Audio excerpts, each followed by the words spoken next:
first of all, just to reflect on what you would think, or at least from the outside, has been a pretty good week of training. You're coming off a win. It's the first win for a while. How has it, if any, changed the atmosphere maybe around the place at all? I think obviously everyone's delighted to get that first win for a while.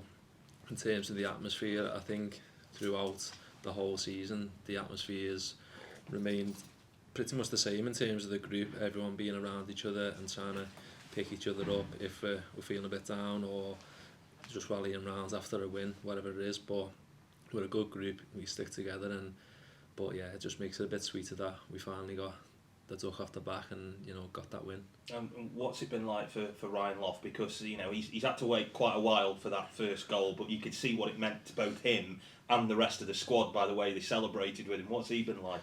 Yeah, he's been the same, to be honest. I haven't got anything spectacular for you, to be honest, but he deserved that, and probably the biggest thing I could say was it felt like I'd scored as well, and all the lads had said that because we were all that happy for him, and yeah, hopefully he can go on a run now. And I thought his overall performance was brilliant and his work rate was amazing, so he deserved that. The crowd got behind him as well. They've even got a song for him now as well, which is nice. But what does that mean to a player when you know that you've been through a rough patch and you've had criticism, but then you do see fans who are backing you and you're on your side? What difference does that make to a footballer? I think we know fans pay good money to come and watch the team, and they sacrifice their part of their day to come and watch us, and ultimately it's about winning football matches. When you win, no matter what way you do it, fans go home happy and we go home happy. So we know that there's been a lot of frustration, but the results, maybe the poor results haven't been from a lack of trying or whatever. It's been circumstances that haven't gone our way. So it was just good to reward them, especially the travelling support as well, brilliant as well as the home support. So it was nice to get the win for them.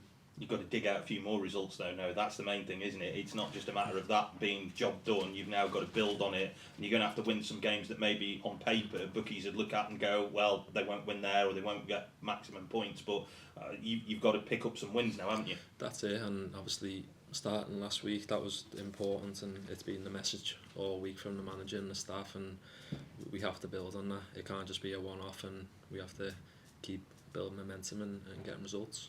Home games are really important, aren't they? And your next three are away after this one. So how important is this one on Friday to be able to pick up something from that again gives you a further building block? Yeah, it is massive, and in front of our own fans as well, and we want to reward them and with a victory, and it's a big weekend really, and hopefully we can get 2 positive results. Do players ever look at league tables? And I know everybody kind of says no, we don't look at the table and it's one game at a time, but do they, be honest, do they really look at them and look where you are? I think it's a bit of both, and let's be honest, you can't kid ourselves. Everyone's aware of the situation, everyone's being aware of the situation, whether that's people looking at the table every day or once every couple of weeks. Everyone's aware of the situation that we're in, so we're all trying our hardest to turn it around. For your own form then, I know a few weeks back we spoke to you and you'd said about maybe we hadn't seen the best of you yet. What have you been maybe trying to do to get to that best out of you, to be able, so that people are able to see what Conor Grant's all about? Just train as I do, and listen, it's circumstantial in football, and things sometimes can go your way, sometimes maybe not so much, but overall I've been generally quite pleased with recent performances, and as you said, hopefully I can deliver more to the end of the season.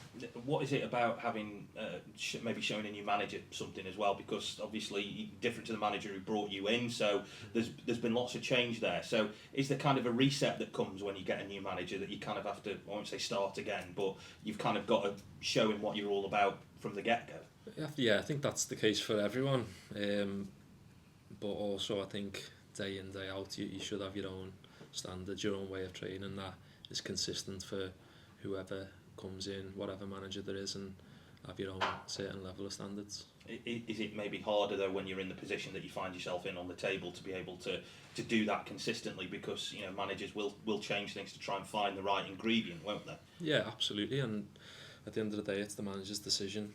He sees what he sees in the training ground and the match days, and that's his job to pick a team what he sees fit best for the game. So you have to respect that and hopefully just put yourself in the plans. How do you kind of sell yourself to a manager and go, right, I should be your first choice at wherever you end up playing? How do you do that? Hopefully on the training pitch and in the games when given opportunities. Yeah, there's different ways around it. Yeah, but I suppose some players I know will go up to the manager and knock on the door and say, I should be in the team. Yeah, are you like that? There's obviously different ways of going about it. Some people are comfortable doing that, some people not. Some people prefer to do their talking on the training pitch or the game days, so different ways. What have you maybe learned over the last few months? Because you've been in a title-winning team last year. This year's been very different for you. So how have you maybe developed and changed and improved as a player over the last few months? I think I'm 28 years of age, nearly 29, and I feel like I've seen a lot in football already in my career, and I try and remain balanced. And I'd have said that last year when it was a little bit more successful, and this year we're maybe not. So I think it's about keeping a balance and a consistency and trying to just maintain levels.